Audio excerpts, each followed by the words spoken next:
Kewajiban penggunaan masker secara nasional diyakini mampu menaikkan PDB Amerika hingga 5%. Ahli medis dan ekonom mendukung penggunaan masker untuk mendukung pembukaan ekonomi tanpa lonjakan kasus. Selama 2 bulan berturut-turut, jumlah lapangan kerja baru yang tercipta melonjak. 2,5 juta pada Mei, lalu hampir 2 kali lipatnya pada Juni.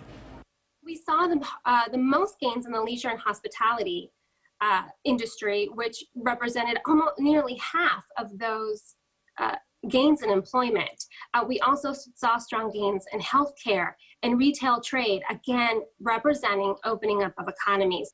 Tapi tetap saja belasan juta warga Amerika Serikat menganggur dan sejumlah wilayah memperketat kembali pembatasan sosial karena kembali melonjaknya jumlah kasus positif COVID. There is some bumpy road up ahead because we're seeing a resurgence in COVID cases recently, and that may dampen some of this progress that we're making. Negara bagian yang awal melonggarkan PSBB seperti Florida dan Texas termasuk yang mengalami lonjakan. Anytime you increase the amount of persons coming together, you then see an effect a few weeks later.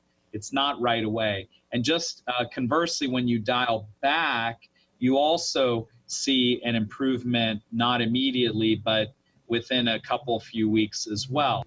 Peningkatan juga terjadi di California, negara bagian yang pertama memberlakukan perintah tinggal di rumah dan kembali memperketat PSBB.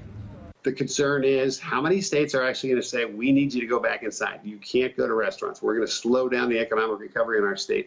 And how broad does that get?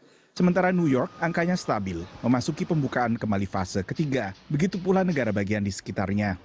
Sebuah meme yang sempat beredar mengibaratkan Amerika Serikat seperti sebuah kolam renang. Mana bisa kolam renang dipelihara kebersihannya secara umum bila satu bagian atau bagian lainnya dibiarkan kotor. Kenyataannya memang demikian Amerika Serikat, karena hampir seluruh wilayah Amerika Serikat adalah satu daratan, dan lalu lalang manusia bisa dilakukan lewat perjalanan darat.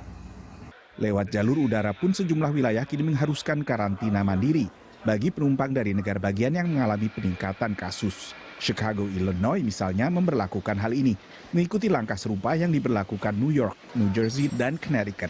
Had I known it was a quarantine, especially not allowing me to do anything for 14 days, then no, I wouldn't have gone, because I have to go to work. Lalu satu persatu kota juga memberlakukan kewajiban masker di luar rumah, meski ini terus memunculkan resistensi dari sebagian warga AS yang menganggap masker sebagai pengekang kebebasan. Kemarahan warga seperti ini akhirnya memaksa tutup restoran kecil dengan 2 cabang di Los Angeles, California.